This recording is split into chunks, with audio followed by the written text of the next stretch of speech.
What's up everyone, back for another beer review, and today I'll be reviewing yet another beer from the Ever Grain Brewing Company, and they're out of Camp Hill, Pennsylvania, and this is their Oktoberfest, and this is the 2022 release. So they're calling this one a Festbier-style lager, which means this is a Festbier-style Oktoberfest. It comes in at 5.4% alcohol by volume. No IBUs listed in time of review. I don't know exactly how old this can is, but it was given to me by a very good friend of mine and a viewer of the channel, Justin. So huge thanks to him for this beer. In the description box, I'll post a link to the beer haul video I did that contains all the goodies he hooked me up with, and he gave me 24 beers from Pennsylvania, 3 of which were Ever Grain. The first 2 were hop forward beers. I really liked one, and the other one I was a little bit disappointed by, but it was still solid. Now I get to try a lager. Now I will say this, despite the fact that it says Festbier-style lager, you know, a lot of American breweries put that on the can, and then all of a sudden it's actually a Märzen-style Oktoberfest, right? It'll depend on the color, the taste, everything. Like, you know, a Festbier-style lager is almost like, it's not quite fizzy yellow beer, but it's a very drinkable, like, you know, just, it's not super deep and rich as far as like, shout out to Sun Pump, as far as like the malt character is concerned. Like, it's more drinkable, balanced. So we'll see.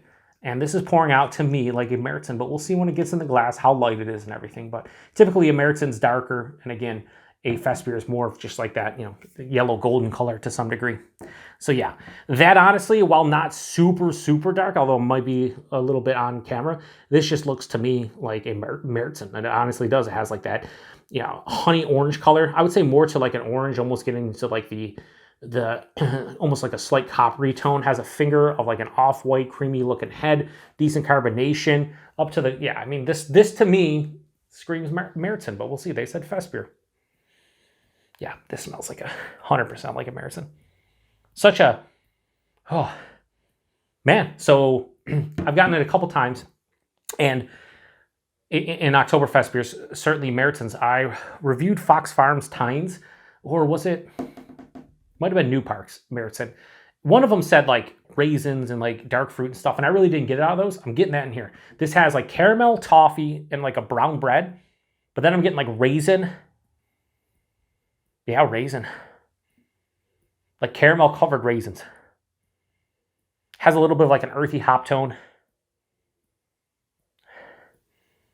It's like brown bread meets caramel, caramel covered raisins. That's what I'm getting. It smells really good. I want to get into it. So prost everybody. Thanks again, Justin.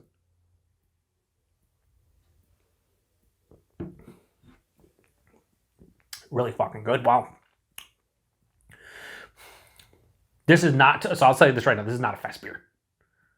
And I'm not somebody who's, you know, has great knowledge when it comes to Oktoberfest style. I always say in layman's terms, for me, fest beer, it's drinkable. It looks lighter. Like I said, it has that yellow golden color, more drinkable, not as rich with the malt character. Märzen's more rich, kind of amber hues, just has that malt character you would kind of expect, a little bit more flavorful and in your face, and that's what I'm getting here. This is a Märzen or a Märzen. But I'm happy with it. So buying this one, they say on the side, on the side of the can, malty, full-bodied balance. It's definitely malty. It's not full-bodied. Maybe full-bodied for a 5.4% lager, right? I think when they say full-bodied, they probably mean to the style, because this is like medium, maybe a touch over, which is great for 5.4%. Mouthfeel, crisp, relatively clean, super refreshing and crushable. The taste, it has a lot of malt character. It's brown bread at the front of the palate. There's caramel, there's toffee. There's that raisin, maybe even like a date. More raisin. I really like the malt character. Again, it's in-depth, it's rich, it's complex. Second half of the palate, this has a semi to full-on dry finish, very mild bitterness. But what I like here is there's this earthy, kind of floral hop character. They say this is balanced, and I would say this leans a little bit more to the malty side of things. This is like 60-40 in terms of like malt forward to, you know, like a hop bitterness or any kind of dryness. So this is a little bit sweeter, but I really enjoy this. Man, the last handful of Oktoberfest beers have been great. that the aforementioned Tines and New Parks Meriton had that Festbier-Meriton kind of hybrid that I haven't experienced. This is just very rich. If you like malt forward and just like kind of, this is a different, unique kind of take. Like so many of the classic Meritons, I don't get raisins. I don't get like a lot of dark fruit characters, but this definitely has it. One more sip and we'll rate it. 5.4%, you can't even tell. Yeah, I'm really digging this one.